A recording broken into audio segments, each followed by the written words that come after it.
Okay, session 5. I'm excited to be with you all. It's been an amazing weekend. Marielle's pulling me into the picture. That's a good thing. Oh my God, I didn't do my hair. There, is that better? Lots to cover tonight. And also, I want to make it really powerful completion call. So I want to start out, well, do a short meditation, but then I really want to work personally with each of you tonight since we've got such a small group. And sorry, the people that aren't here, but you're here. And then look at where we go from here. I've got some short meditations I want to teach you. Also this evening, 2-minute meditations. So those of you who have been struggling with time for meditating, I want to give you some like on the spot kind of meditations, and also hear a little bit about how your meditation's going. Talk a little bit about forgiveness and resiliency and gratitude and a couple other things that I've got a long list here on my other computer. So let me arrange this here. So let's just start out, and I'm going to do a little guided short meditation. So get yourself comfortable and let's get a straight spine and pull the top of your crown up a little bit. Let the chin kind of come in so you feel the straight back as you breathe in through the nostrils and down that central channel of light in the spine.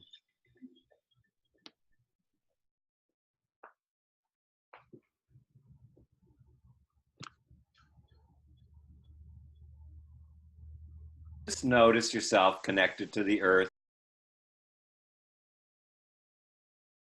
imagining that there's roots going right down into the earth from your feet.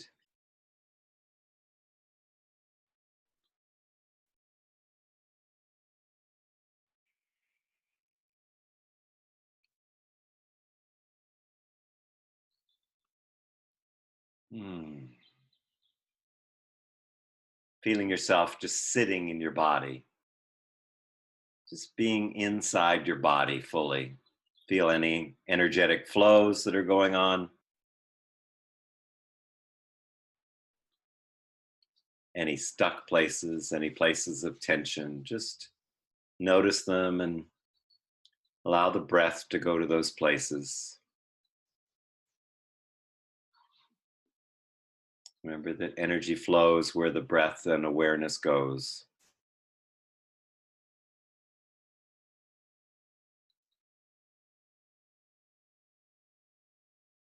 I want you to just ask yourself a question, ask your body a question.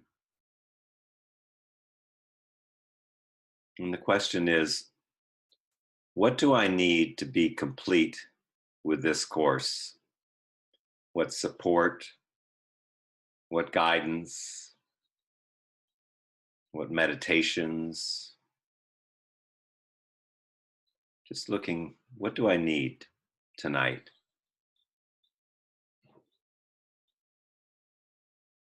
There's no right answer, just allow whatever's there to arise. Feel it in your body. Notice any emotions or any feelings, any stuck places, and any thoughts that are jumping around like wild stallions. Just let them go and really sit in the question. To be really complete and fulfilled in this course, what do I need? What do I need to get? What do I need to bring forward? What do I need to be whole and complete? And let's just take a few deep breaths together.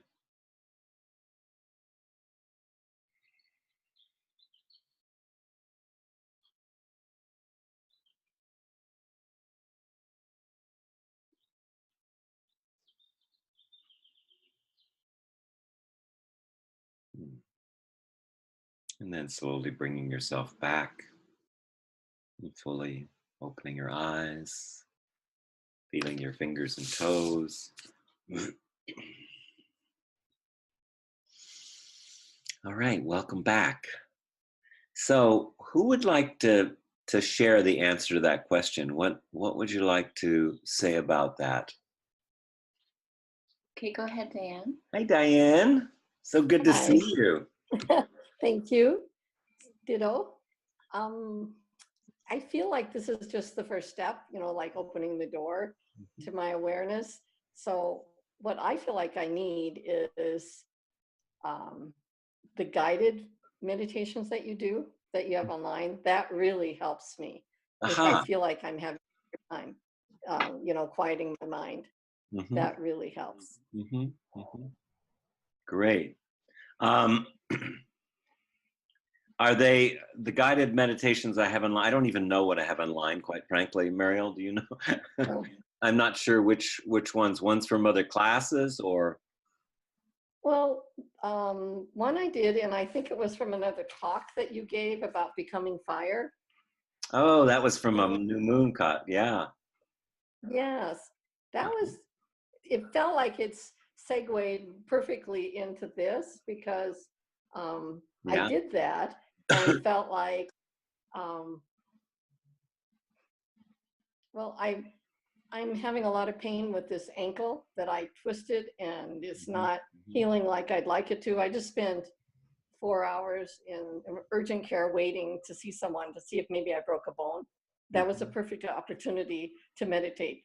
And I could feel Those are good myself being, opportunities. Yeah. it was because I could be detached and watch what was happening around me and be in a place of gratitude that I wasn't the one leaving in the gurney to wherever.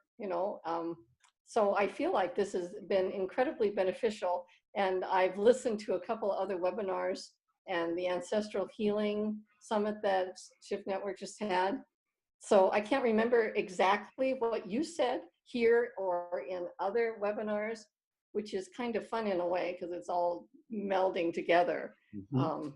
But I wanted to tell Muriel how much the Qigong helped because I did that fire ceremony and I could feel like ash around me. It felt like charred, bubbly stuff, like burnt marshmallow kind of thing. And Yeah. I didn't want it to be stuck to my aura. So I did the ringing the temple bell Oh, and good. knocked it all off. Oh, excellent. That's a really powerful It is. Qigong posture Yeah. for me. Incredibly powerful for Wonderful. opening up my, yes. So I just want more. Mm. So I hope you're going to do a continuation. Yeah, I'm not planning on doing more right now anyway, and probably not going to be doing a lot of online courses. This Right. was billed to be the last course, and I'm taking on a lot of other stuff. But you just gave me a great idea, and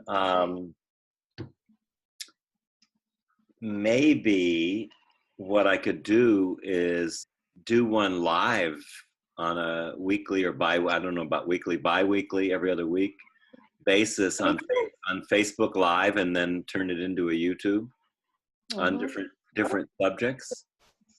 Yes, I find that if I just get a little in, inspiration or a little tweak, a new piece of information every Yeah. once in a while, it really enriches and enlivens the whole process for me.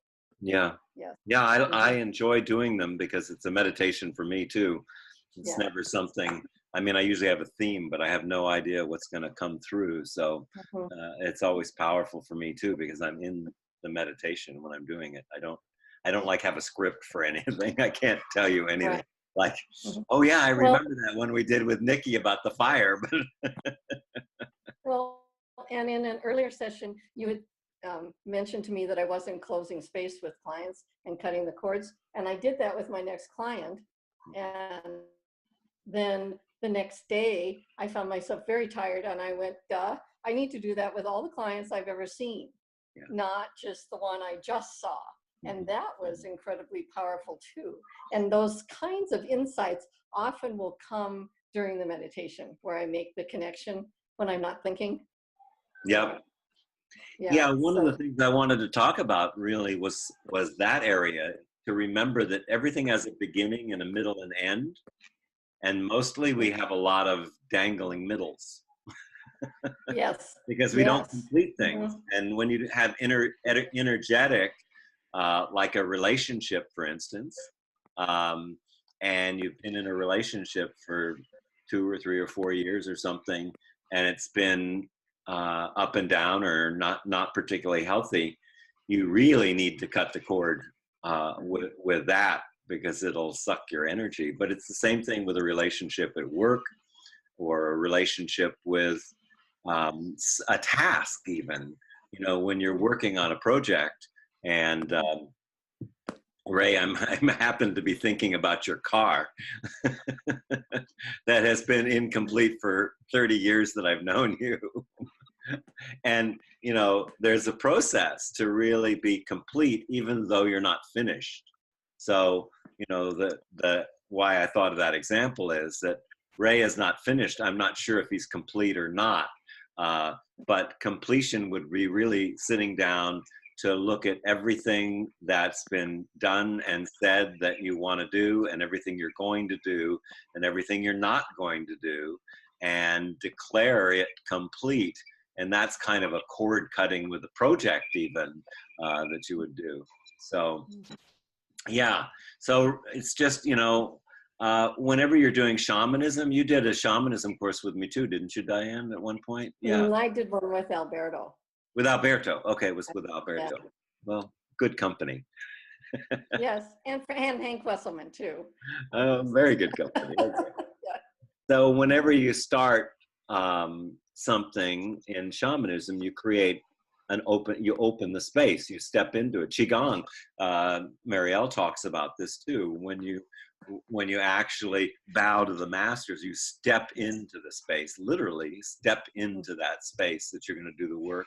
You do the work, and then you bow out and you step out of the circle.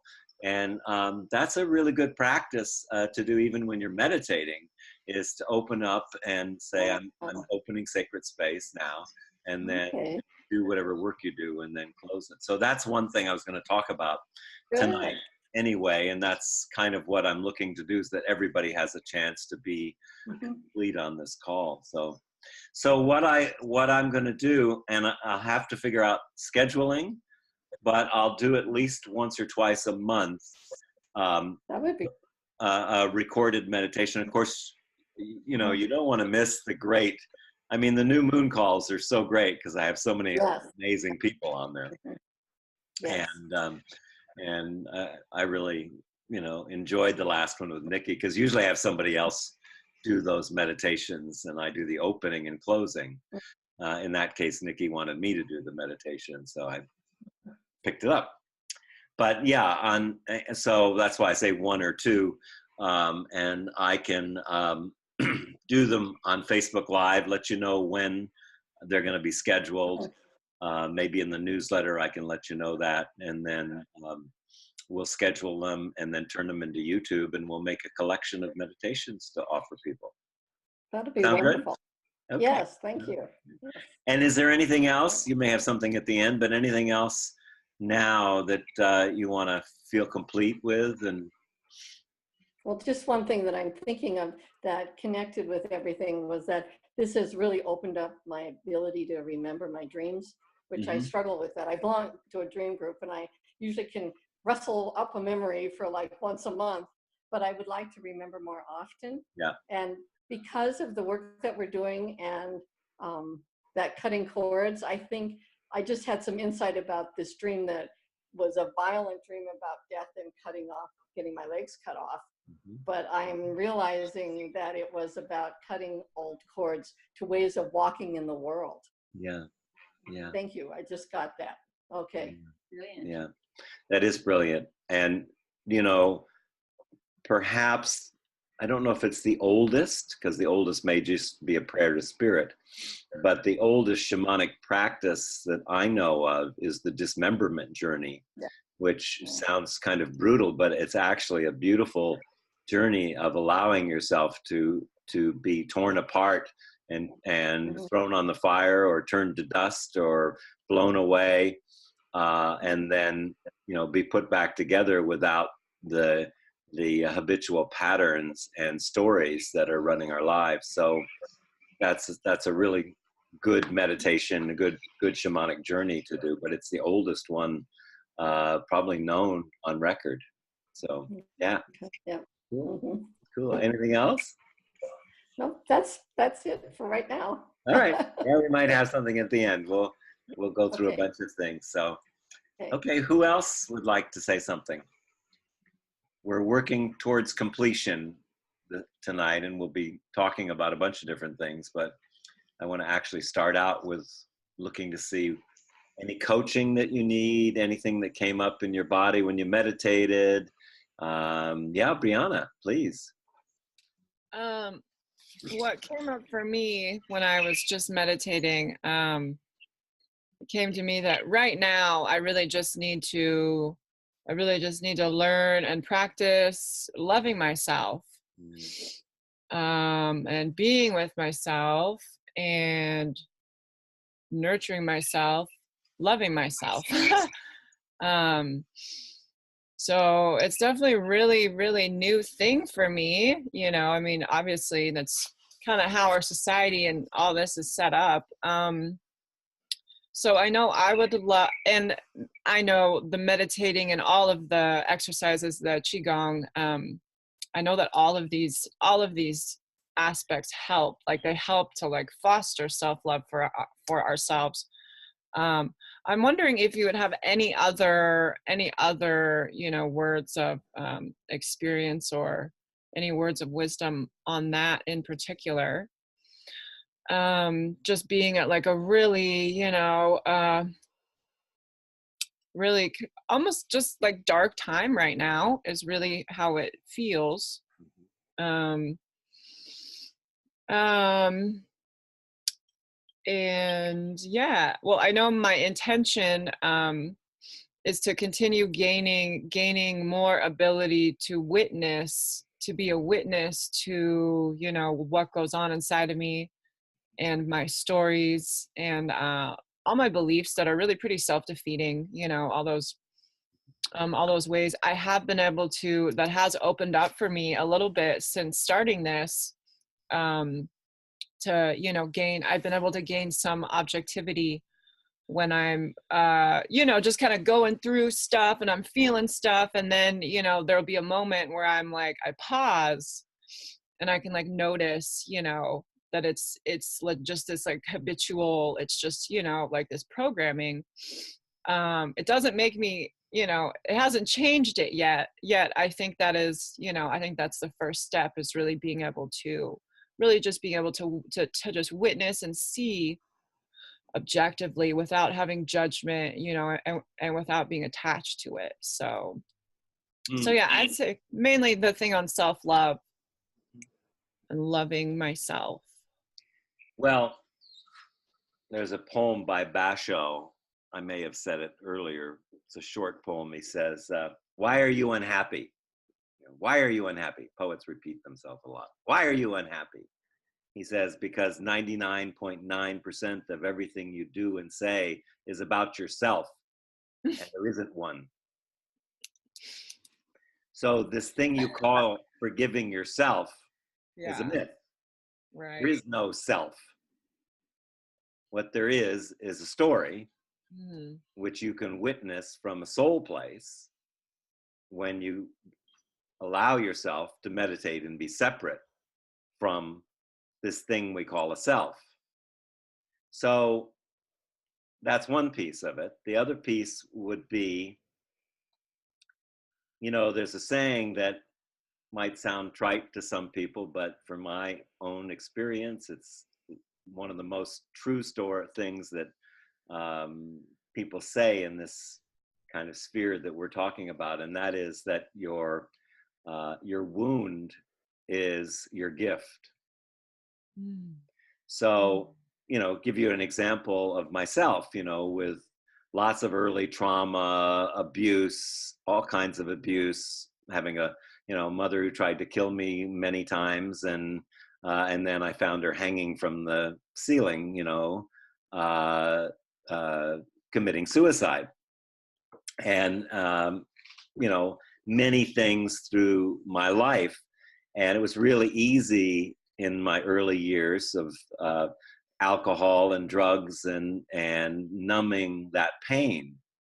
But now when I look back, having done a lot of work, I look back and I see, well, of course, this is exactly the path that was the right path for me to teach and to do the things that I do.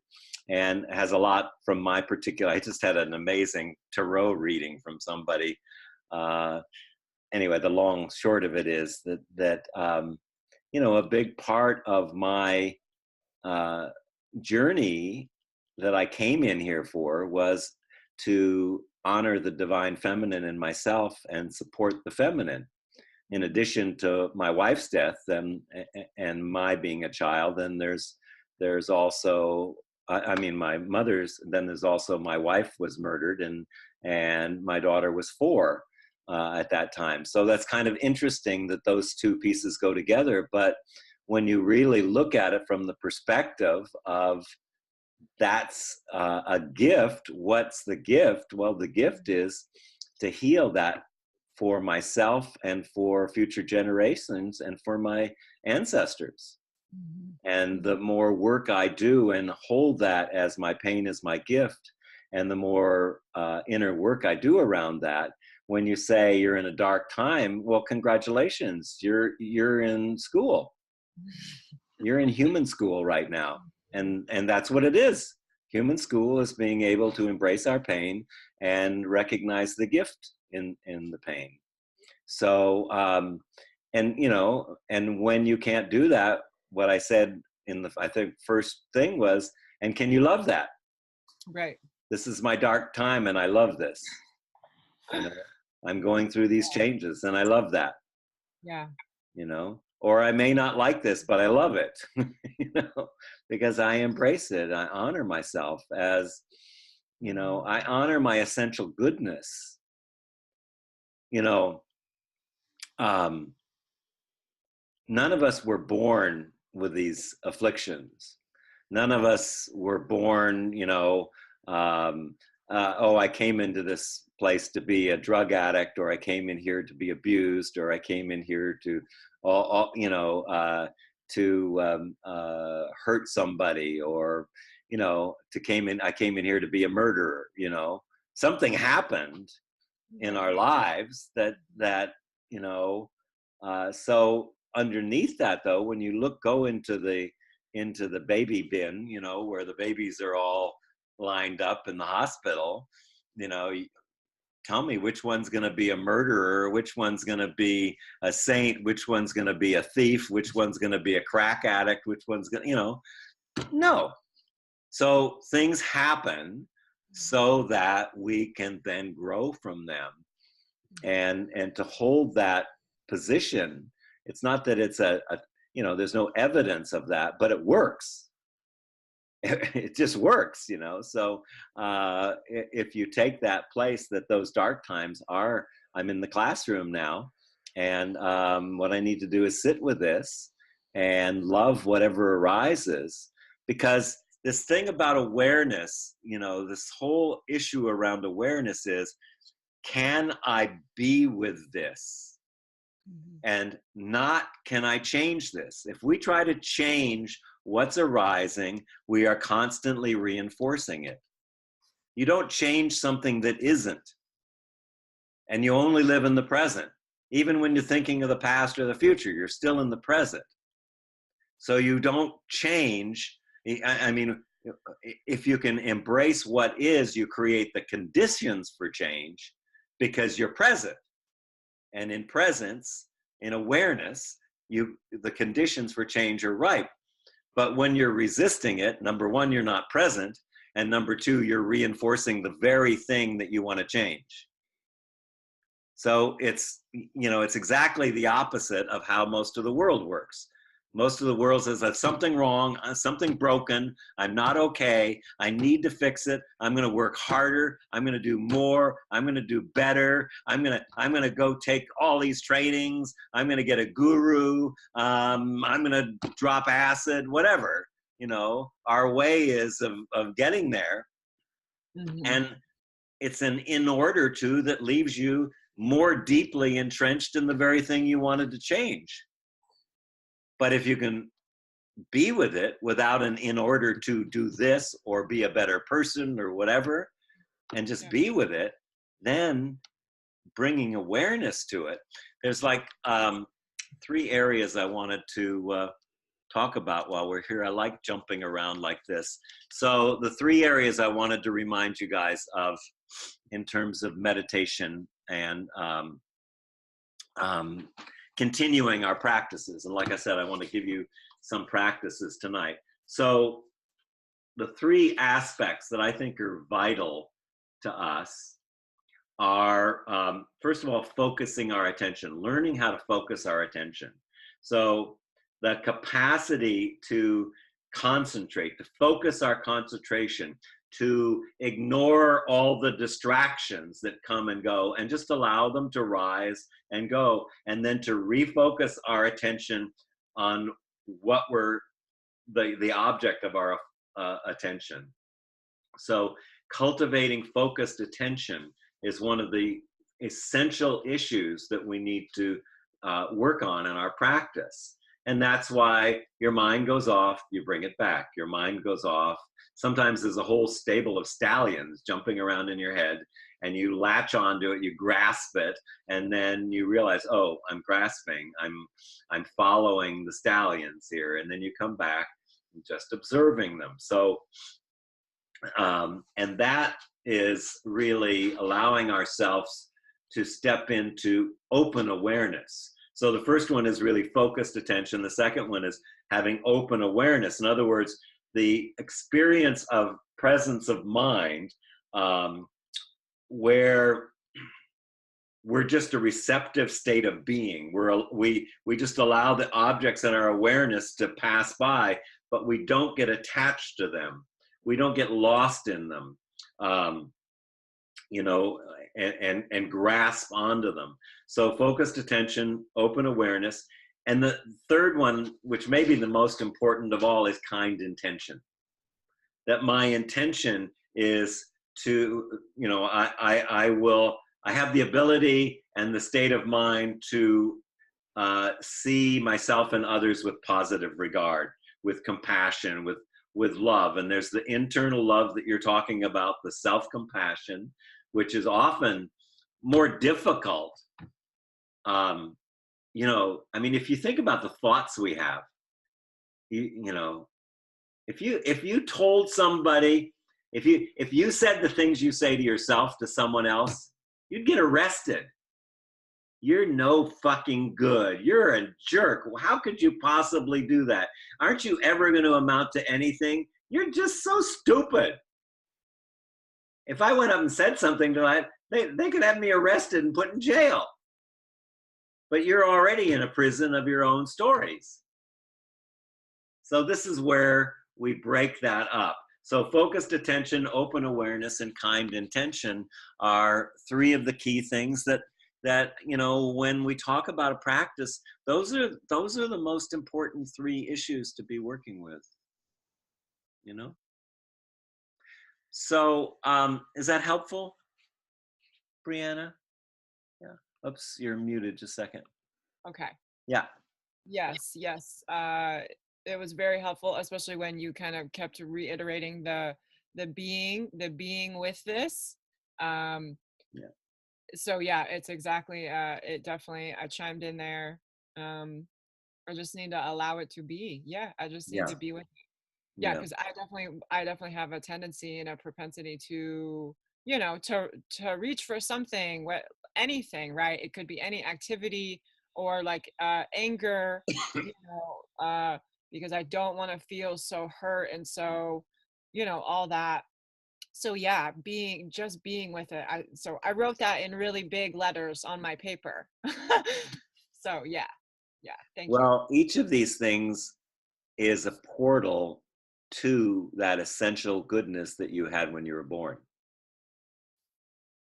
Any of these issues that are arising, any of the things that we really want to change ourselves, rather than change them, you know, we can, if we can be with them, like you're saying, if we can be with them, it really is a doorway to our essential goodness. Because if we can forgive ourselves, and I was going to talk more about that later, and I will, but the first person in forgiveness, which is a huge area,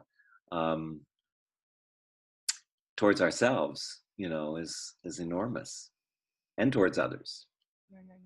I'll talk about resentment and that in a while, but just want to underscore that. So anything else, Brianna, for right now? Anything that you want or need? I think that's it right now. I'm pretty exhausted right now. I couldn't really fall asleep last night, so I'm very tired. So I think what I said though so far was right on. Yeah. Perfect. Okay, great. All right. Who else? Yeah, Ray. You're unmuted. Muted now? Oh, Yeah, let us unmute you. I think it's 'cause Oh, you got two things going there. I see what you're doing. Okay, Okay. so I'm muted now? Oh, should we turn the other one off? there, now we got it now. we got it now, yeah. We just Okay, can't have the video, I guess, right? I'm figuring that out now. Can you see me now? I can hear you, yeah.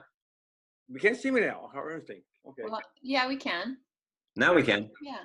All right. There we go. Hi. Hi. There we go. Regarding my car. So it's interesting. I carry my wallet, a small cut out picture of my wallet of my car.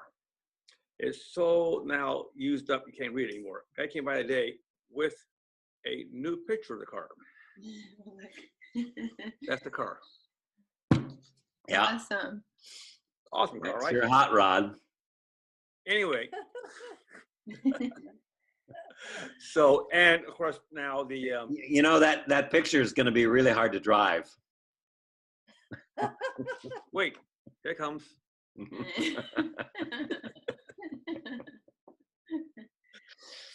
Just So- using you as an example of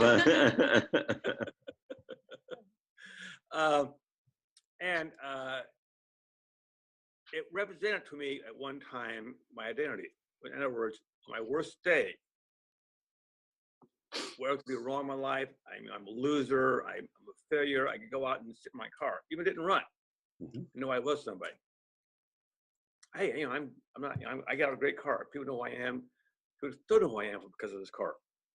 Now, that's a very old story. It goes back to A3. I took it apart to redo it. And I've done PSP with cars since then. My new car, of course, is the green car.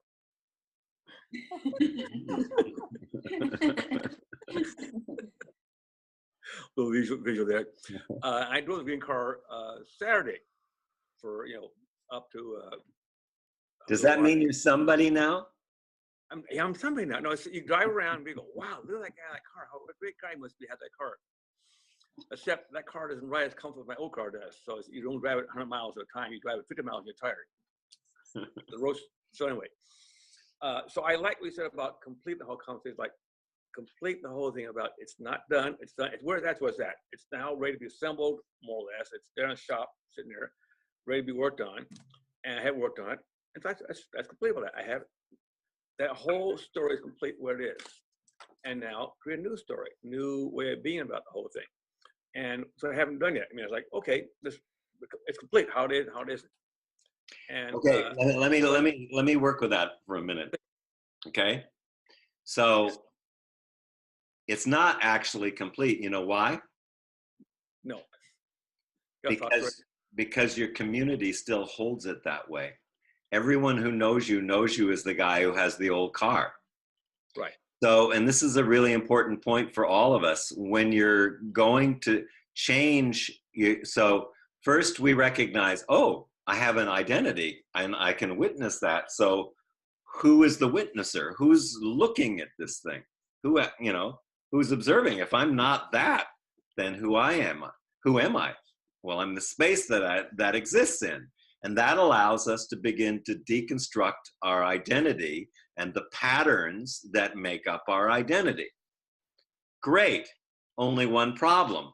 You get to that point, and then you've got a sea of people that are in your life that you've already convinced that this is who you are. I'm the person who for 30 plus years has not finished this car, but he has a great car. It's just not finished. It doesn't run. So, and this is a much bigger story than your car, as you can get. We all have these stories. This is why when you have a drug addict, somebody who has been using, and they go into rehab, what's the first thing that the rehab counselor will tell them when they get out after 60 or 90 days? Go tell your friends you're not drug addict anymore? Get some new friends. Oh. Don't go back to your old environment. If you go back in your old environment within 48 hours or less, you're going to be using again. Well, it's the same thing with our identity. If you keep going back in and you don't either transform the listening of the field of people, which sometimes you can't get rid of the people. It might be your mother, or a parent of some, or someone that's really close to you, a sibling. So you have to actually transform that. And you transform that, like they say in Landmark, can you be authentic about your inauthenticity? You've been telling this story for a long time. So there's something in there, and that can be very inspiring to your community to say, wow, if he can change after all these years, or if I can change some way of being, or if he can change some way of being, then I can also transform myself. And that feeds on each other. And so we support each other by being real and authentic and breaking up our story in the listening of the field that we live in. We live in this field of conversations. And so that's the next step, really. Actually, the mental, physical, and emotional change happens, and then you go out or you do it at the same time. You're out in the field of people, and every time you go somewhere, and that person knows that story about how you've been. I'm terrible about money. I just never can handle money. Or are there any good men in the world? Or they all seem to be jerks. You got to transform those stories when you go out there, and otherwise, you could just get a new what do I want to say? A whole new community. Culture change in organizations, which is one of my specialties. It's really, really hard to change the culture of a company. People talk about culture change. I studied with probably the world's greatest authority on culture change in organizations. He says it's nearly impossible to change a culture unless the whole the founding people go down in an airplane crash, and they have a whole new deal, or sometimes when they merge with another company that has a stronger culture, and it's the same thing with our identity. It doesn't just change overnight. So one of the things that I want to say is you got to be patient with yourself too. And that's where the third aspect, the loving kindness, loving awareness, and recognizing your essential goodness comes in. And it's really powerful to recognize that, everyone, even people running certain countries, have essential goodness as a beginning, as a starting place. And that fear and greed and trauma take over and create these weird ways of being and this disconnection from each other. So one of the beauties of doing this kind of work with the community then is that you are really reconnecting with our natural ability to connect. You know, babies connect with everyone and everything, you know, unless there's somebody really bad vibes, and then they're connecting and they realize they don't want to get close to this person. You can see it, but you know, mostly they're just lying there loving, you know, their foot and whatever, and looking around, and you know, just essential goodness. So what? Oh, Marielle's pointing to the time. That's all right. We're getting the things we want to talk about in. We'll do a review at the end of stuff. Yeah. Who else?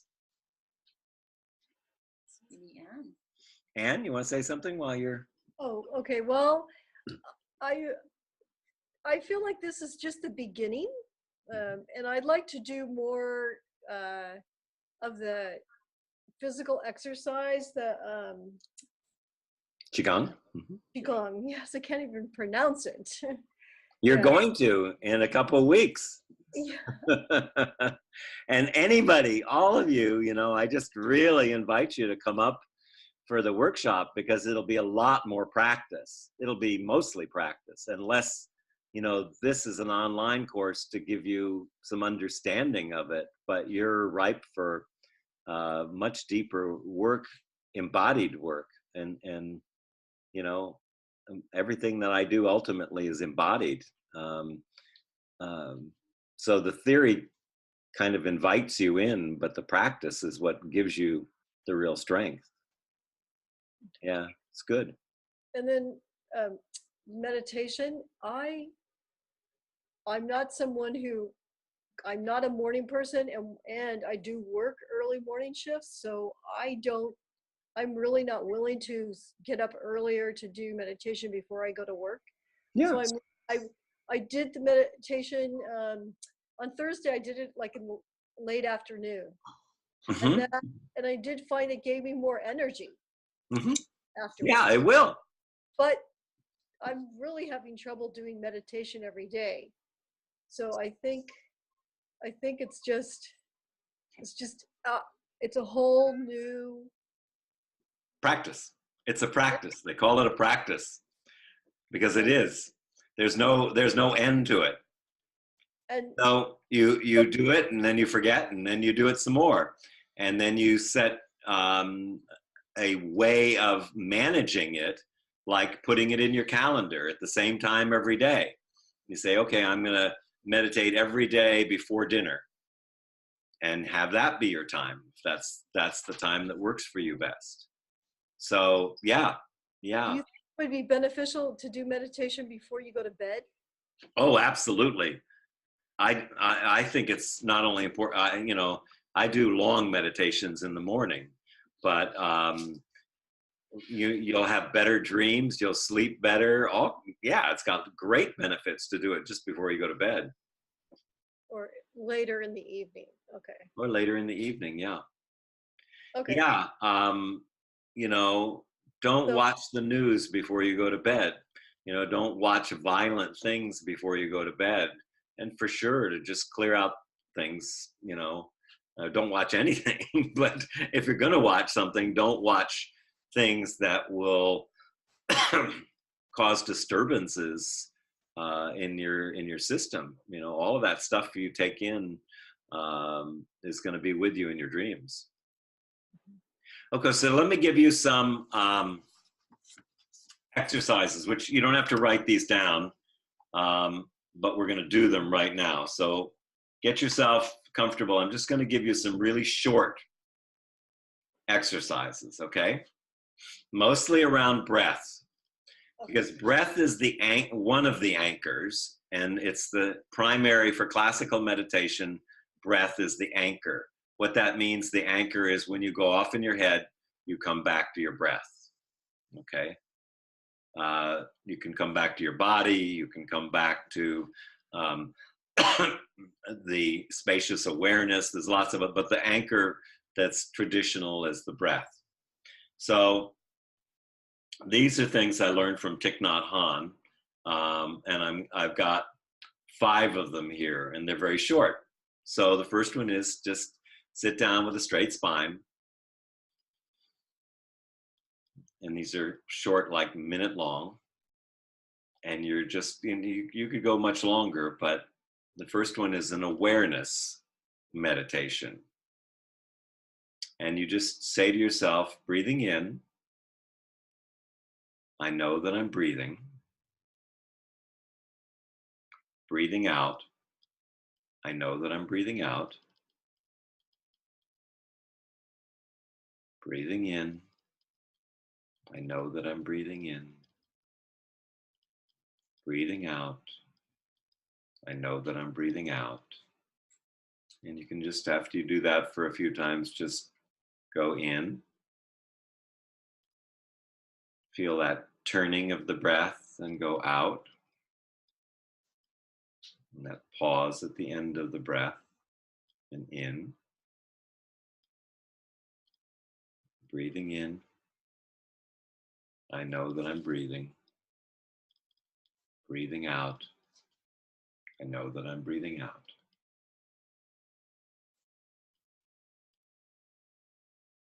Okay, just stay in that space, but these can be, I'm going to give you a number of them here and you'll have them all written down. You can practice them. The next one is a calming breath. So just stay in the same place, very similar. Breathing in, I calm my body. And breathing out, I smile. And breathing in, I calm my body. And breathing out, I smile.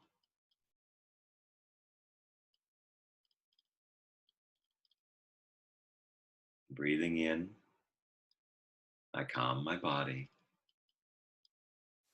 Breathing out, I smile. And then you can add to it, dwelling in the present moment, in, I know that this is a precious moment. Out. Breathing in, I calm my body. Breathing out, I smile. Dwelling in the present moment, I know that this is a precious moment. And again, you can just shorten it to calming in, smiling out, present moment in,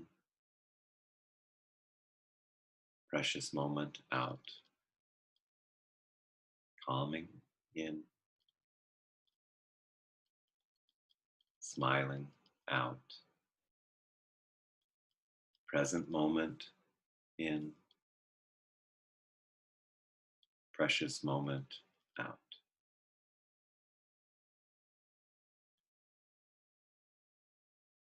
Very simple exercises. Then we'll do another one. Also very short. I'm going to give them all to you right now, but you'll have these written down. You can play with them, memorize them.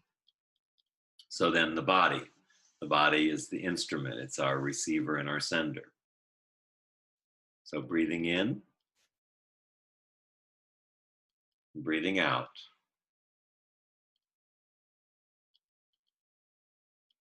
And just start to bring attention to body parts, starting at the head and going down to the toe. Breathing in, breathing out.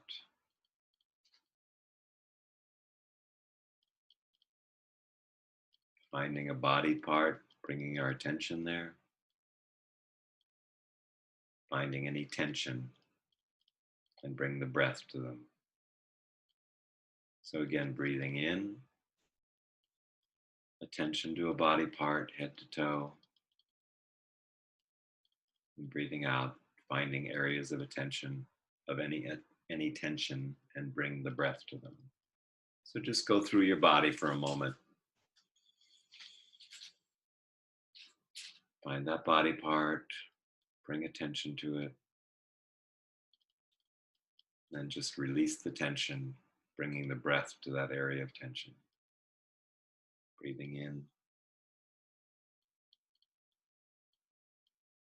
breathing out.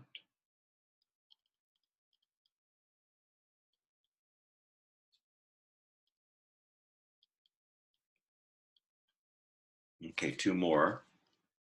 Just going to give them to you all at once so you can experience them. Muscle relaxation is the next one. We're going to be doing abdominal breathing. So you're just going to, as you breathe in and as you breathe out, you're going to tighten and release muscle groups. So breathing in, find some muscle area, and then release.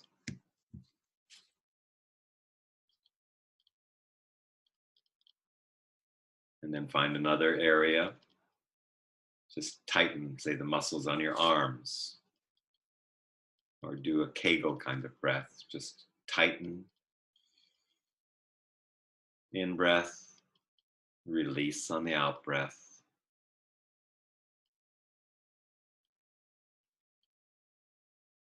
And we make it a little more balanced. So we breathe in, we tighten, and we hold it to the count of 5. 1, 2, 3, 4, 5. And then release on the out breath, letting go. Deep inhale, tighten. Release on the exhale, counting to 5.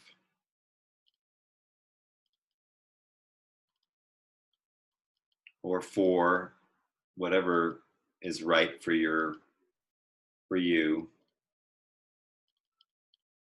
Just have to be balanced. The in breath and the out breath needs to be balanced. And the abdomen should come out on the in breath and go in on the out breath.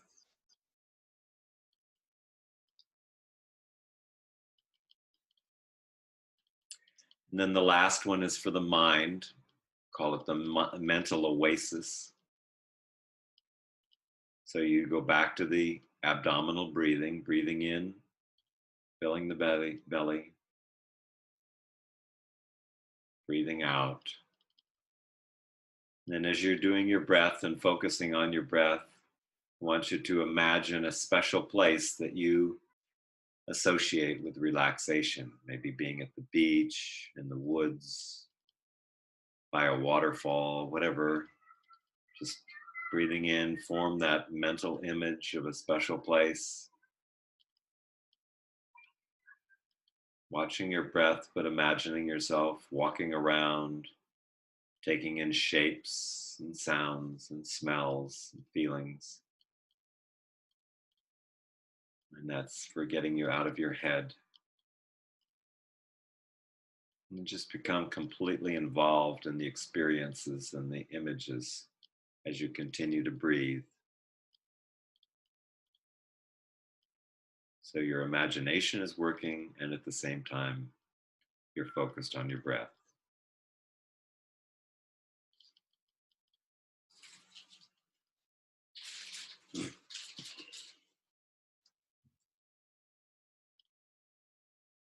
And then when you're ready, why don't you come on back?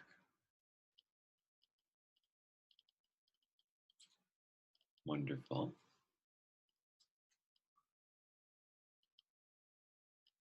So I'm going to go through a few things and then, excuse me, Marielle can play her this week's Qigong. Yeah. I really want to support you what we were talking about in practicing self-forgiveness. It's really there, you know, there's 3 areas of forgiveness. And maybe I'll do this as a meditation since you guys like meditations. At least Diane does. I call it the forgiveness trinity, really, because it's about forgiving ourselves. And as we talked about how hard we are on ourselves, it's about asking forgiveness to somebody that we feel we have wronged or done something to. I think the more responsibility we take for our life, the more we ask for forgiveness, actually. Like, especially with parents or, people you grew up with or business partners,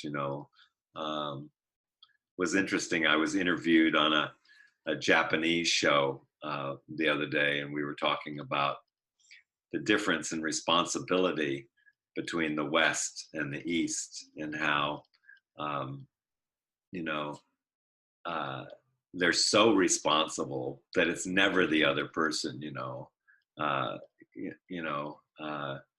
You killed my dog, and I'm so sorry my dog was in the front of your car. I hope it doesn't cause too much pain for you. And I may be in pain about my dog, but I take it and talk about the other person, like, I hope this doesn't cause too much stress for you. Very different worldview than we have. You just ran over my dog, I'm gonna have you thrown in jail. So asking forgiveness and receiving forgiveness, I'm going to save that and do that as a meditation afterwards. Let me see. Yeah. Okay, and I'll do gratitude afterwards too. Let me look at that other list of things. So I guess just a couple things about meditation and dealing with stress and using these practices. It really is your access to power and to transformation and to resiliency, to be able to bounce back when you're in a dark place or in a difficult place. This allows you to be resilient also. Let's see, I talked about community field. Another thing, I talked about my own trauma, and we all have trauma. Doesn't need to be huge, big trauma. It can be somebody yelled at you and you suppressed some aspect of your joy or your natural ability to be free, or you made decisions back when you were 2 or 3 or 5 or 6. And that's totally appropriate to dissociate, to push something down, or to create these patterns where we give away a part of our essence. It's totally appropriate at 3 or 5 because you needed to protect your young self. But it's not so appropriate when you're 30 or 40 or 50, and you're still doing these patterns. So this practice really allows you to dissolve those patterns. The habitual, the debilitating, the trauma that's lodged in your body, to be able to dissolve that and actually become fully embodied. So again, our trauma or our pain or these areas are not areas to be pushed away, but areas to move into them, particularly if there's a lot of fear around them. Then taking as much risk as we can to step more deeply into them and feel them. And that releases trauma that's suppressed in our body. If you had any trauma at all as a child and you haven't done the work, it's in your body still. And patterns come from all of those dissociated parts that were pushed away and all of those traumas until you can make space for them. And we live in a field of trauma. So it's not just us. It's the world.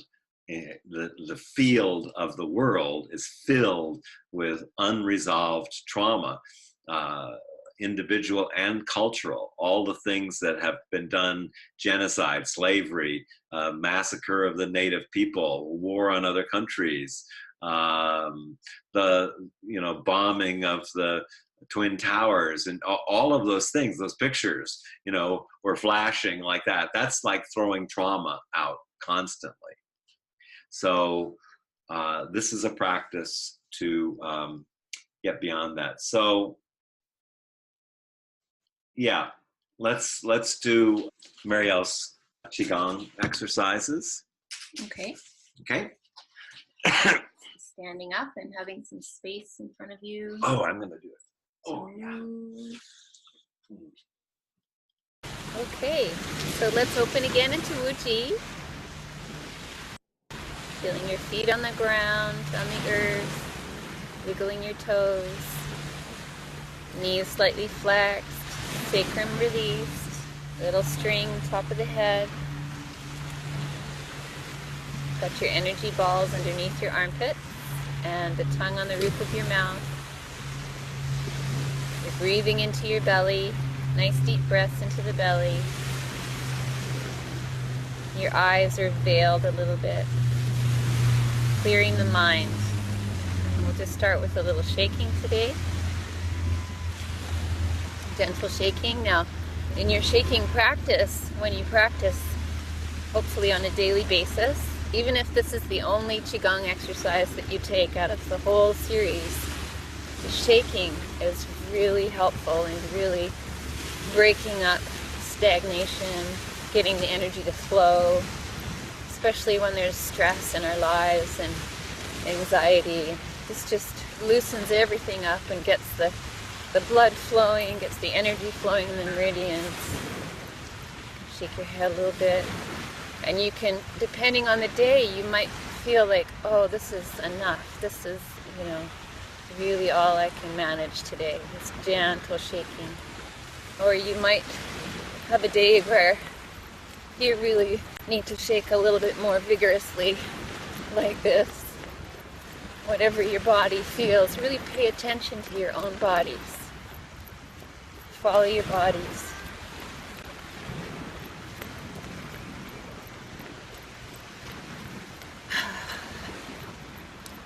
And coming to a still point. And a reminder of that the energy, the ki or the chi follows our mind. So we want to focus our thoughts on the exercise. So we're going to do another energy gathering exercise. And when you're gathering the energy, you're gathering it from all the resources that are available to us. The earth, the plants, the water, all the elements, from the sky, the stars, the sun, the moon. We're gathering from prayers that are made by friends and family. We're gathering energy from masters, enlightened beings, all of the energies that are available, all the resources. Gathering them with our intention, with our mind focus, and bathing in those energies. So we're bathing the body, we're bathing our skin, we're bathing our organs, we're bathing our whole ki matrix, all the meridian lines, and we're bathing our bone marrow, which is really important. So just gathering and bathing and enjoying, breathing, and really being present. So let's try that. Gathering from all of the resources, drawing it in to our bodies.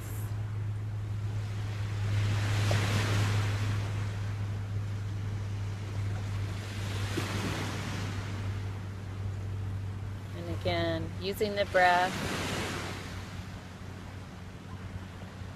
imagining it washing down, bathing through all the different layers.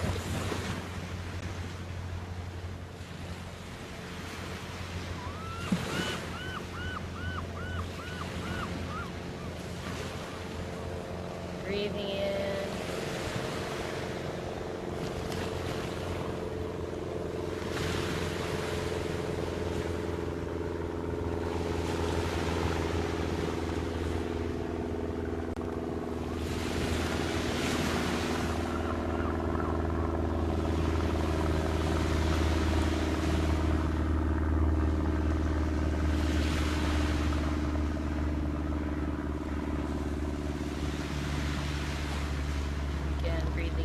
Belly, gathering all of the energies, imagining it just washing down through your organs, into the bone marrow. You can see the bone marrow of your head, your skull, your arms, your spine, all the ribs, your pelvis,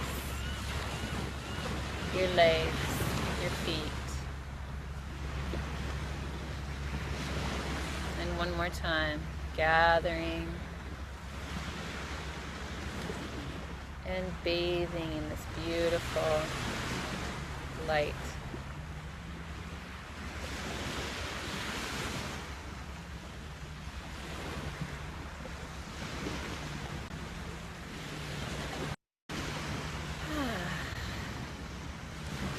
And it's always good to focus at the end of a Qigong session, to bring our awareness to all of those needs in the world. So we can bring our hands up like this, and we dedicate our practice for the benefit of all those in need. Sending some of this healing light energy out into the world where it's most needed. And drawing the left back to the right. Putting your right fist into your left open palm. And a thank you to the ancient energy masters for these exercises.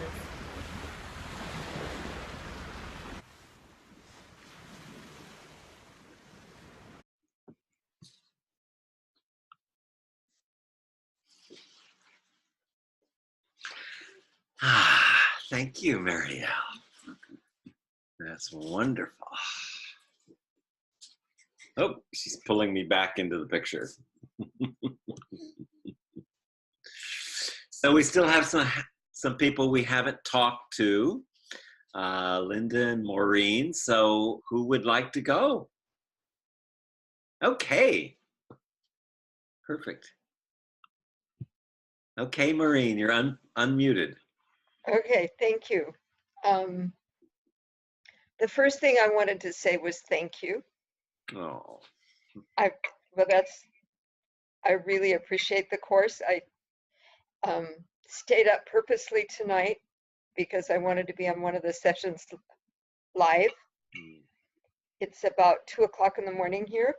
Wow. And it's very worth it to stay up. oh. Thank you. Thank you. Tell people where you are, Maureen. I'm in Ireland. And what area of Ireland?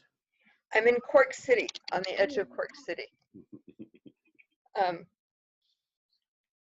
It was very damp and wet, so it was like a snow day today because there was so much rain you couldn't go out until it kind of let up and the spot flooding was gone. I think my questions would be, well, one, it's been very helpful because I've been in a place where, having been in the States for a while and coming back here and feeling some kind of pressure, which I'm putting on myself to decide where I'm going to land, has been a big deal. Has been a big deal. And there's been lots of letting go.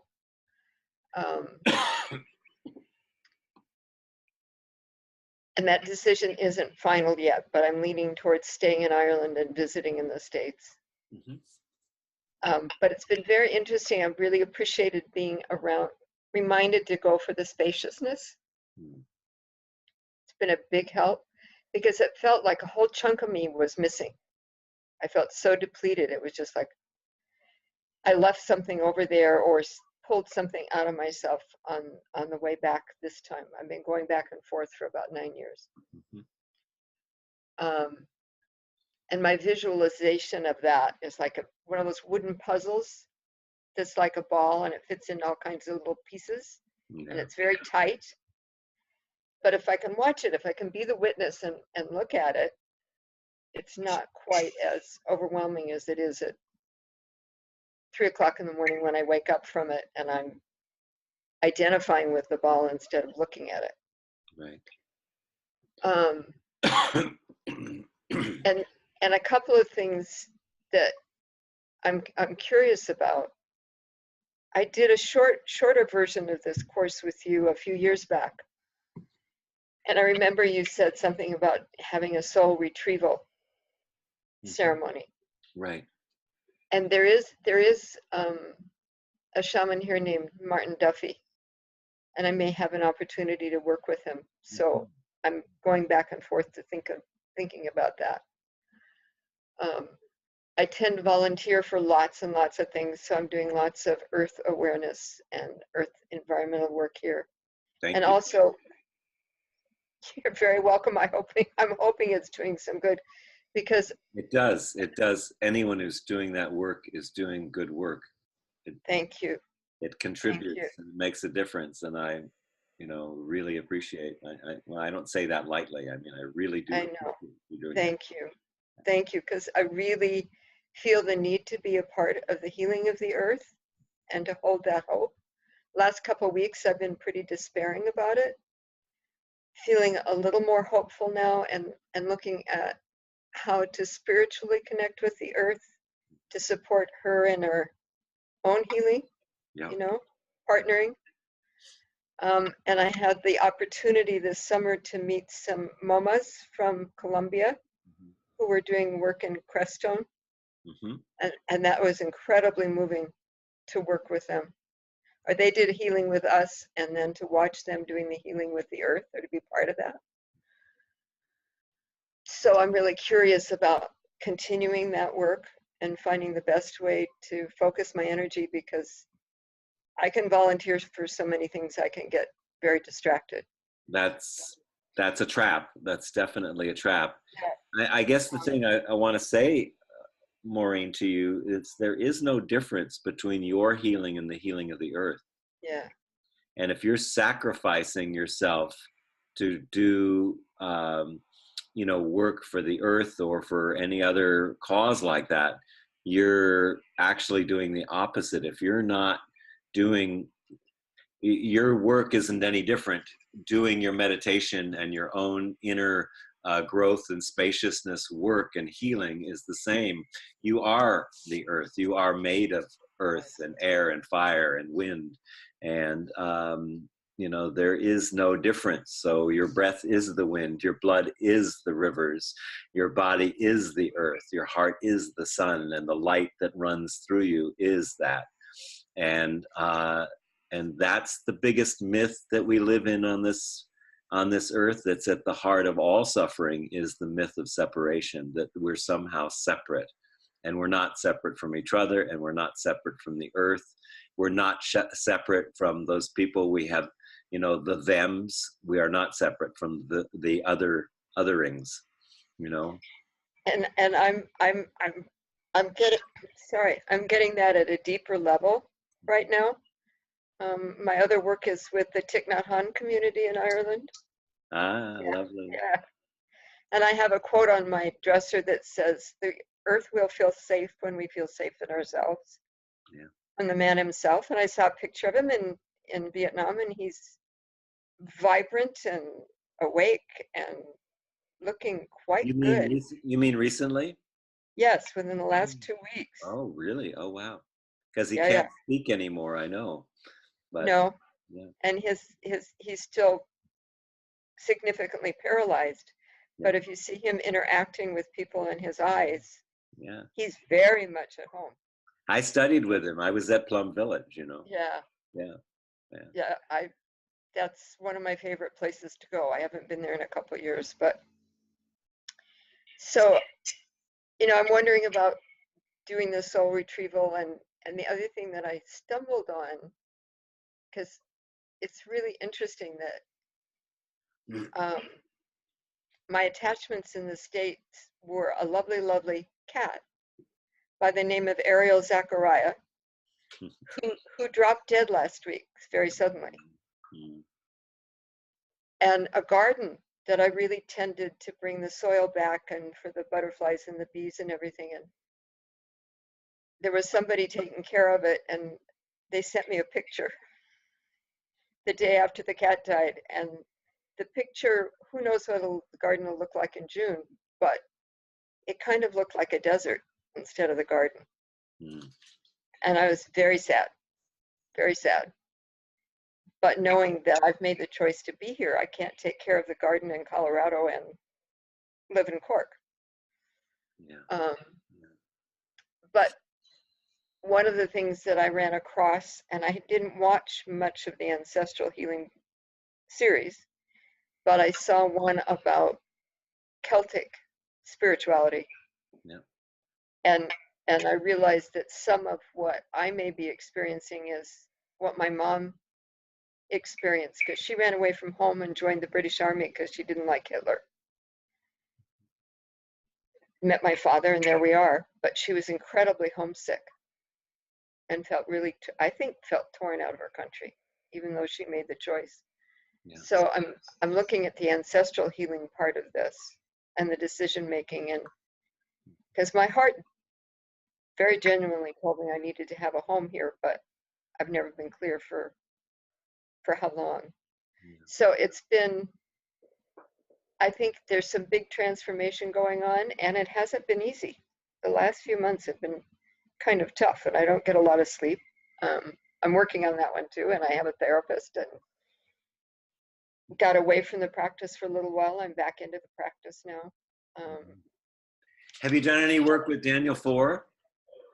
Mm-mm. If you were doing any ancestral work, he would be the first person I would point to. Okay.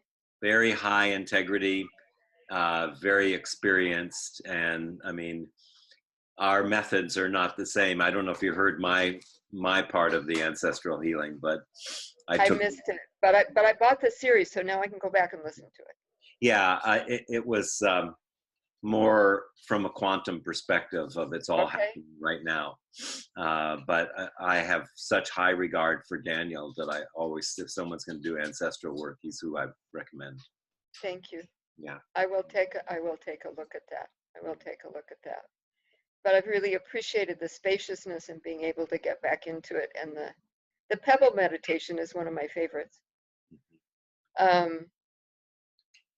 So I think that's it, but it really was as if a whole chunk of myself got lost somewhere in the last 6 months, and now I'm feeling like I'm getting back into myself, and I can, with the spaciousness and being the witness and remembering how to do that, and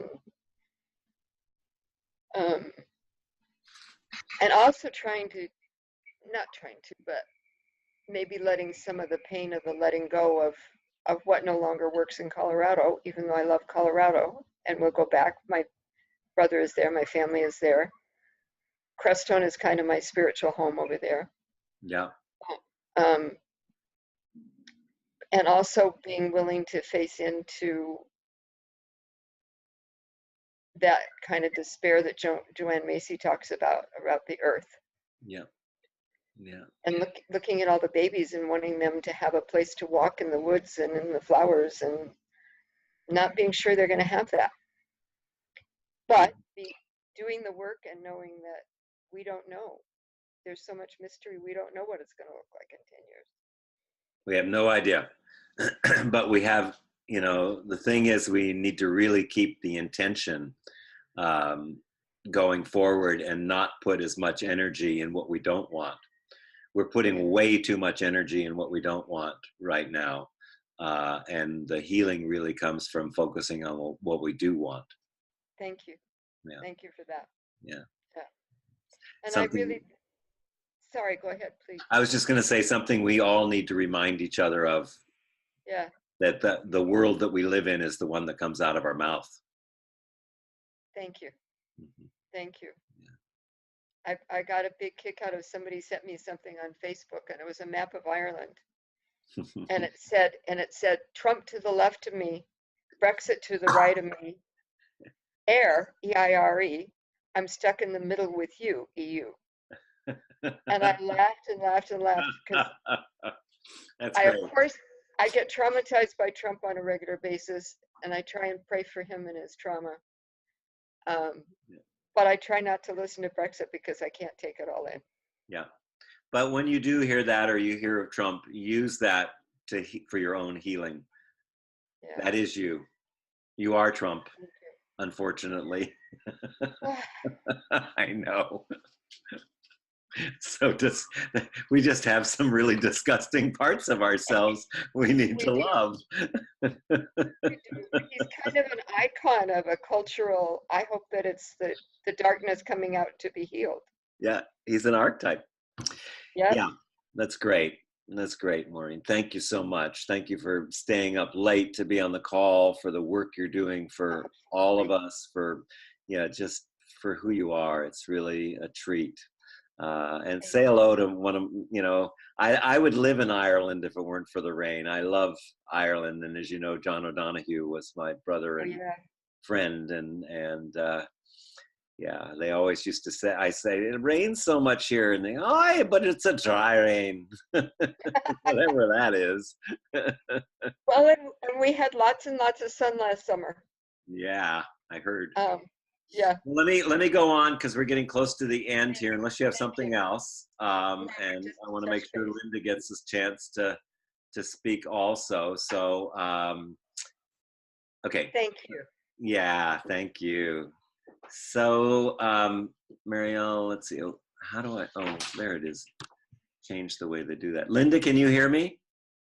Yes. Can you hear me now? Can, yes. Oops. What happened? Hold on. They've changed the way they have these dials somehow. Linda can, yeah, you're unmuted, Linda. Okay. Okay.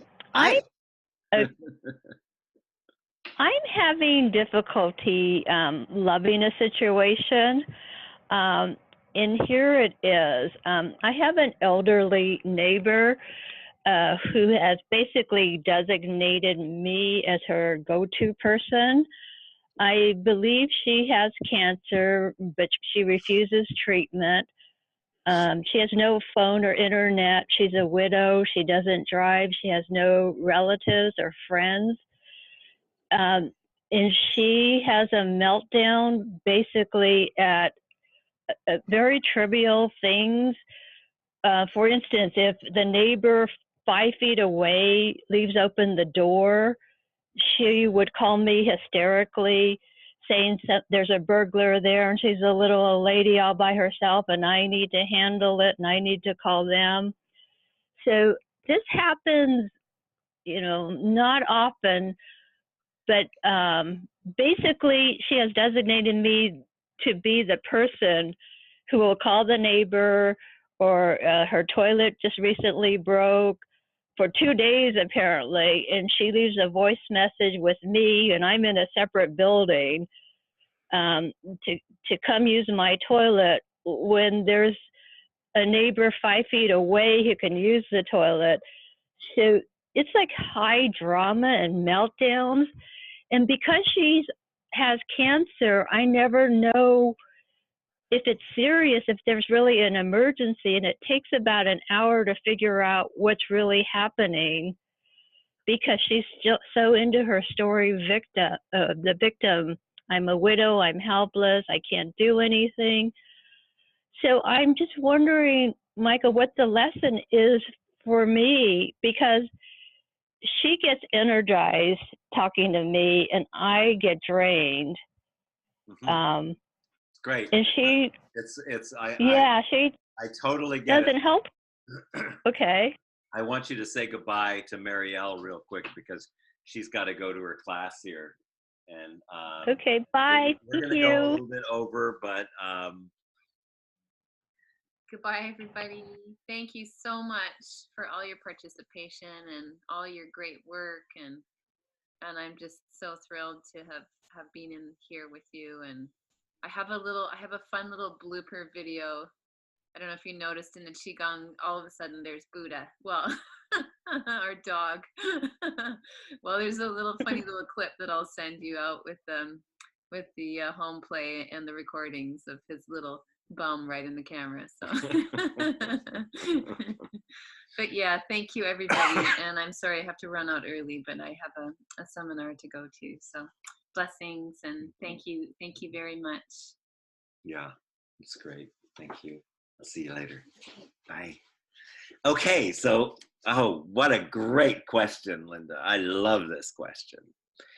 So, touches on your issue, responsibility, you know, letting go and traveling, all kinds of things that you talked about tonight. Here's the thing, you're totally giving up your power and you're doing that. That's the bottom line. You're giving up your power. I realize that, but there's a skill because she has cancer. Yeah. So?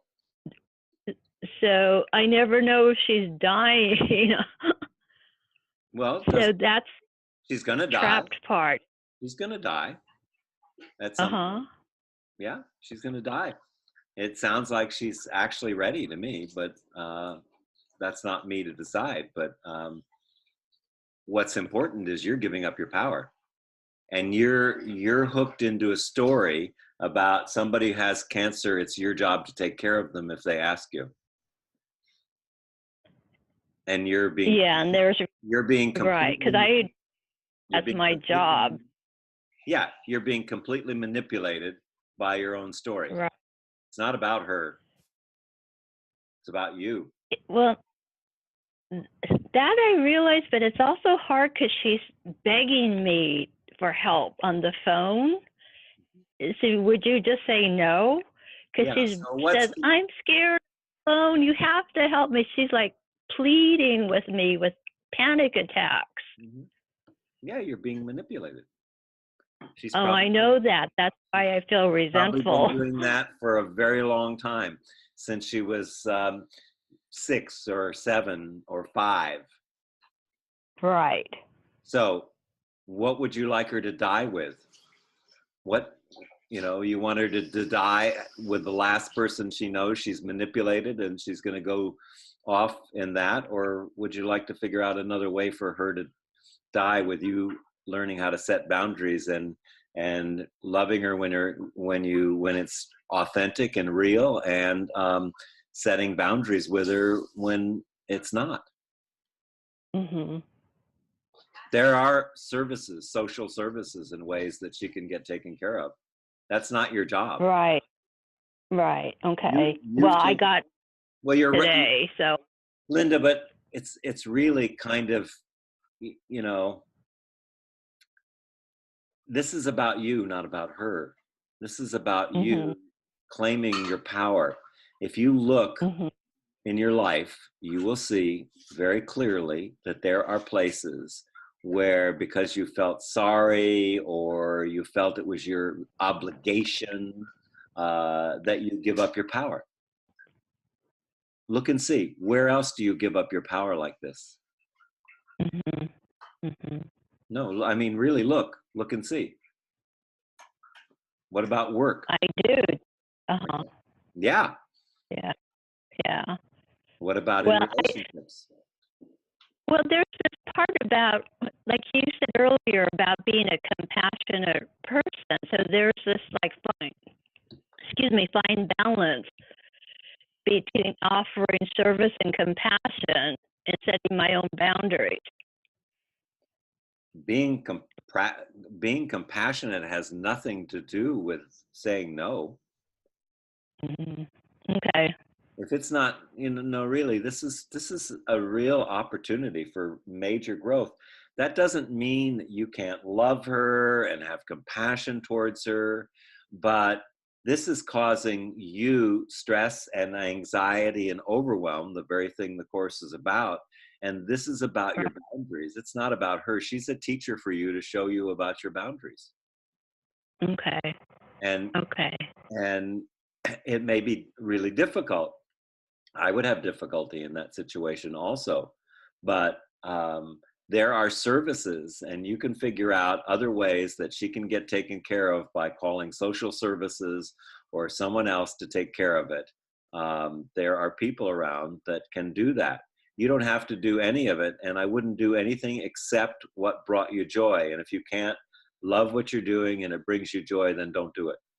That would be okay. I'm just being straight with you, darling, because I know I can. No, I appreciate it. That's what I wanted. I got it, definitely.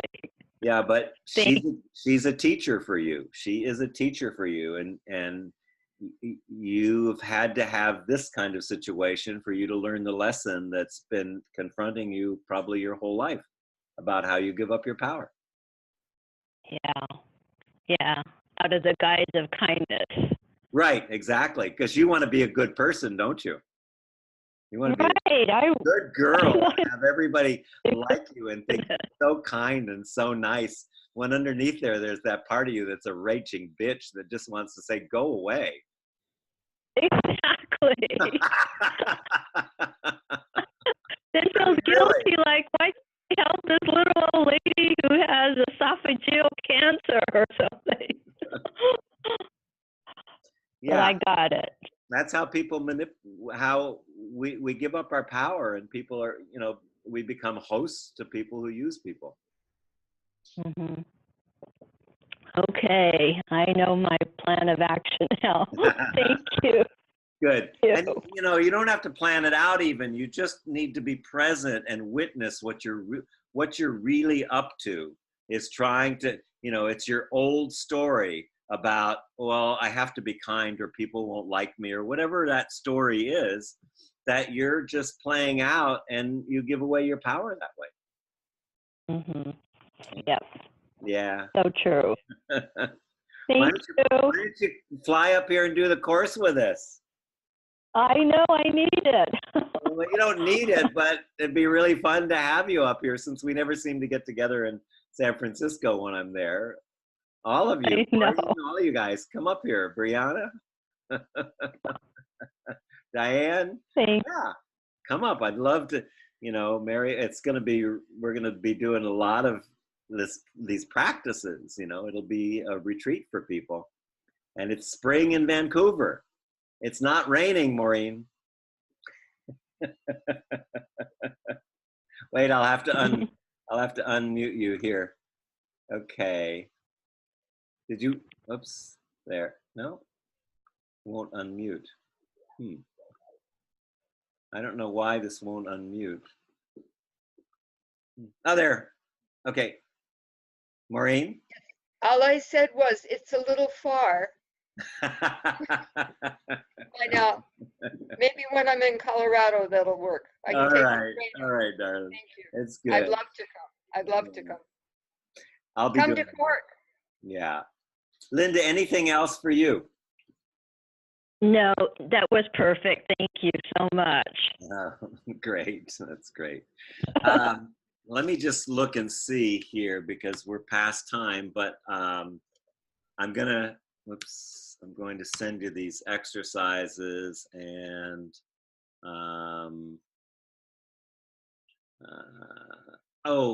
gratitude. I was going to, I didn't do a journey with you either yet. You know what? I'm willing to stay on and do a journey if you would like me to do a journey. Can you stay on, all of you? Yeah? Okay. So let's just do that, and yeah.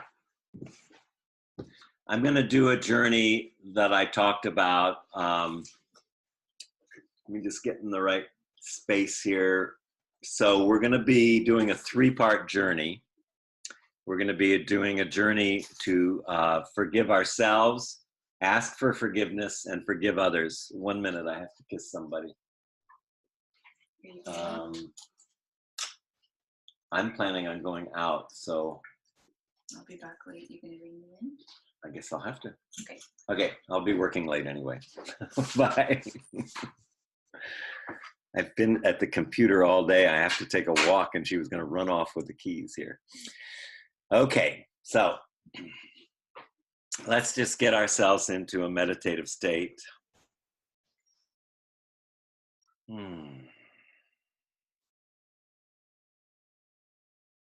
Feel your feet on the floor. And just landing in your body.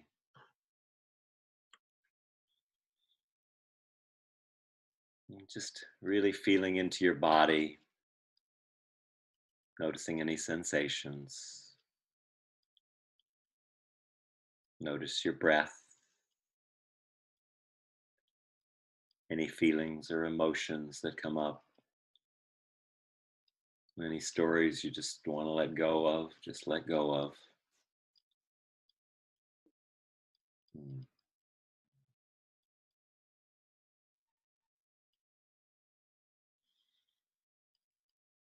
Okay, so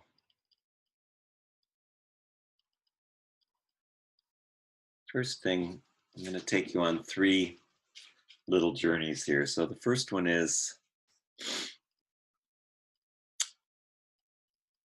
forgiving others. So there are people in our lives where we hold resentment towards. And I just want you to take a minute. Now, some people say that things are unforgivable, but that's kind of like drinking poison and wanting the other person to die. So let's handle these resentments once and for all, because they're killing us. So I invite you, just in your mind's eye, to bring in any person that you hold resentment towards.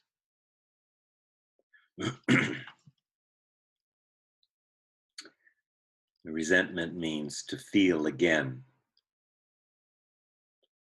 So if you're ready to let go of that, and you don't have to be, just know that there's a huge cost to it. And the biggest cost of all is that we can't be fully present. So you want to just look and see, can I let go of this once and for all, this resentment I hold towards this person or these particular people? Am I willing to promise right now in this meditation to myself that I will give up forever the right to blame this person, no matter how horrible the things were that they did? Am I willing to give it up in order to reclaim my own power? So I just want to take a minute with that, let you sit with it, and really breathe into that, feel into that. With anyone you hold resentment. Maybe they haven't done it to you, maybe they're doing it to the world or someone you love. Just allow it to fully take it in.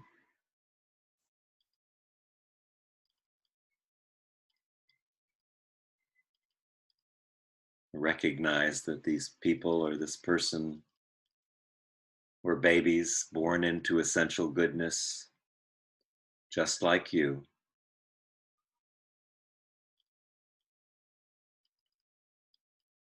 Maybe imagine this person as a baby, just hold them to your heart.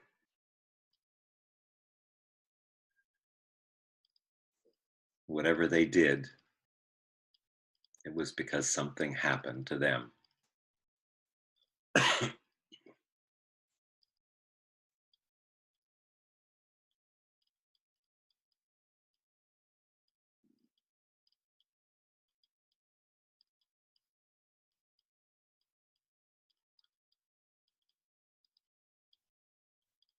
And just release that armor of blame and resentment.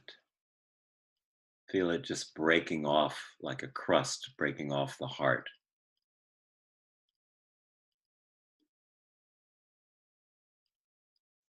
And returning the goodness to your own heart.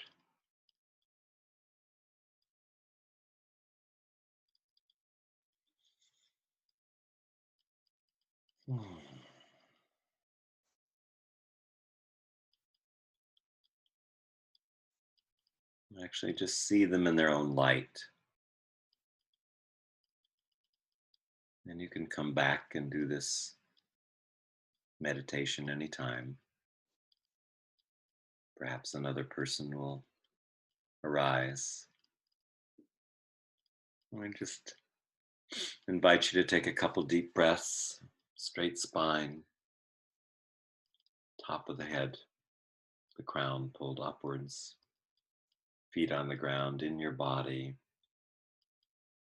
and just releasing that.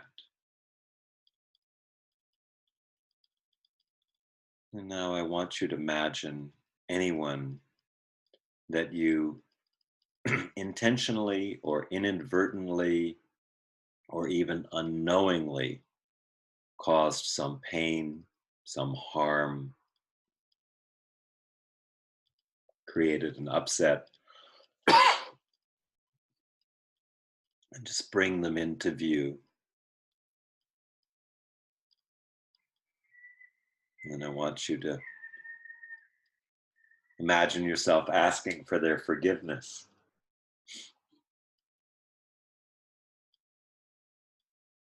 After the meditation, if they're alive, you may want to do it. And if they aren't, you may want to do a journey to them on the other side to ask for forgiveness or write a letter. But for now, just take the risk of shame and embarrassment. Perhaps they don't even know what you did that caused them pain. Simply see yourself asking for forgiveness, asking what conditions need to happen, what you can do to be forgiven. And imagine yourself just receiving that forgiveness. So let's just take some time to breathe into that and feel the release of that energy as we open ourselves to being authentic and real about the harm that we may have caused, the pain that we may have caused to others.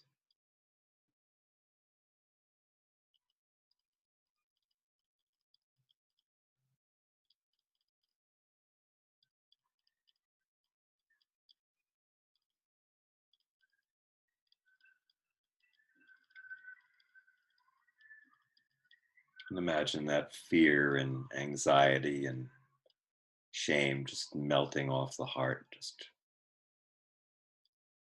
breaking loose and dropping off.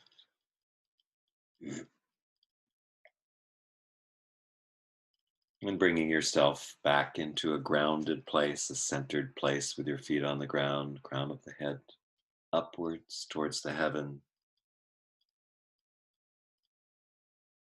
And now let's work with the hardest one of all. Those things you haven't been able to forgive yourself for. Anything that you've done where you felt shame or regret. It's really become something that keeps you stuck. Love it, embrace it, and let it go.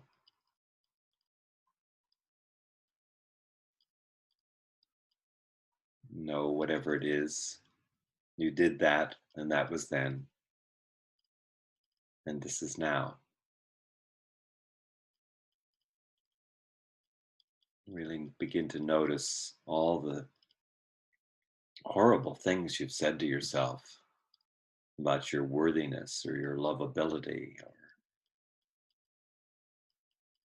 your capability.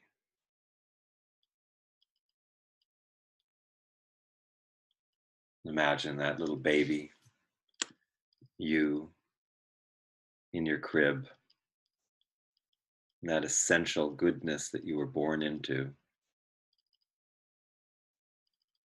I want you to pick up that little baby you and just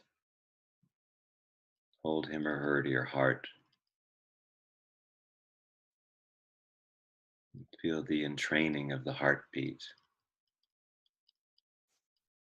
that connects you with the essential goodness.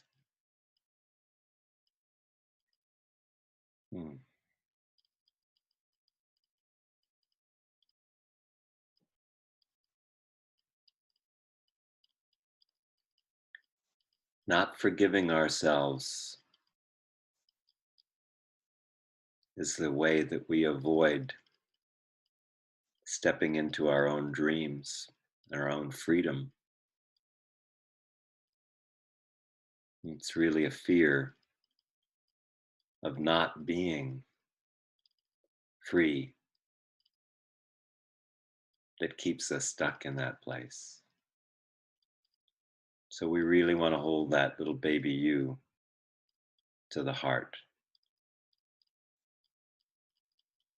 and feel the heartbeat, the essential goodness. Let that anger and resentment towards yourself, that shame, just melt away.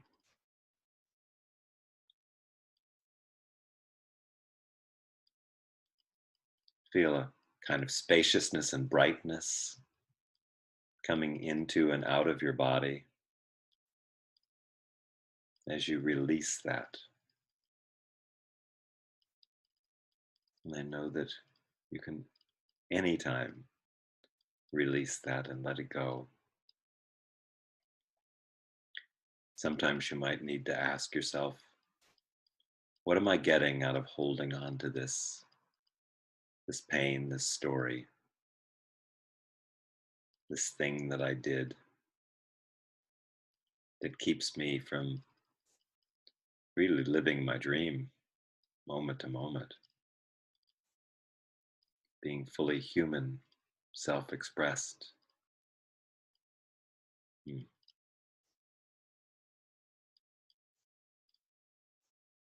just feel the lightness of that and the spaciousness.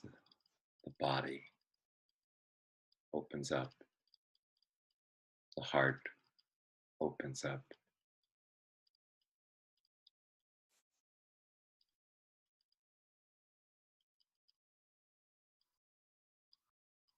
Just imagine your whole body feels like spring. Love and caring is blooming within and without you. Just in this field of forgiveness that you've just created.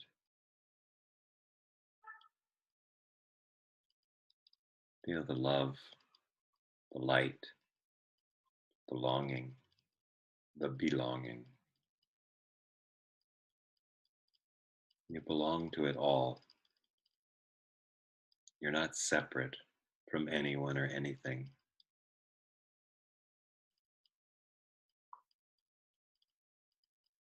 You are the essential goodness of the world. Shining your light out into the world.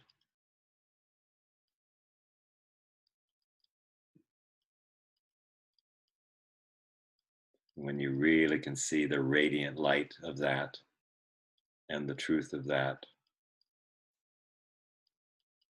just allow it to settle into every cell of your body. 100 trillion cells all celebrating. Each cell 100 trillion atoms.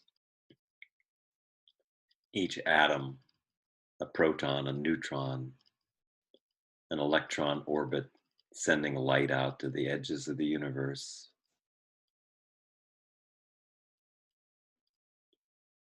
Lighting up the universe with joy and good tidings and goodness.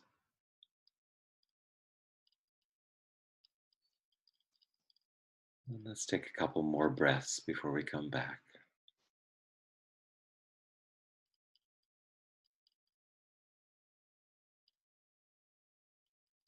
And slowly bringing ourselves back, knowing you can go back to this place anytime.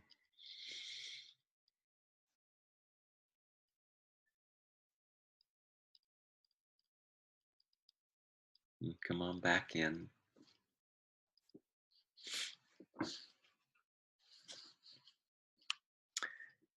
So one more piece before we go. I'm sorry we run over a little bit, but I wanted to do that with you. And I want to express my gratitude to you, but I really want you to get that the fastest way to bring yourself into presence, into an aware state, is gratitude. the more you can cultivate you can't be gratitude and not here. You have you have to be present to be grateful. Otherwise, it's just talk. You know, like, hi, how are you? How's the weather? Nice day, huh? But real gratitude, you absolutely have to be present. And so I really invite you to spend some time cultivating that, really working with that. What am I doing? Marielle's not here to push the buttons, and somehow I got some weird stuff here. I'm so grateful for her, and I'm so grateful for you too. I'm going to unmute all of us as we say goodbye, and please stay in touch, and come up to Vancouver and sit with us. It'd be wonderful to have you be here. So I will talk to you soon, and I think everyone's unmuted, so you can. Yes, we are. Good. Oh, Thank you. Thank you, Anne. Thank you, Mike. Linda, Thank Maureen, Diane. Thank you all. Wonderful, wonderful to be with you. And stay in touch. And I will, I promise you, I'll come up with a way to make meditations more available to you. Okay? Thanks. Thanks very much. Thank you Love very you. much. All right. you. Much love to you. Bye. Bye. Blessings. Bye-bye.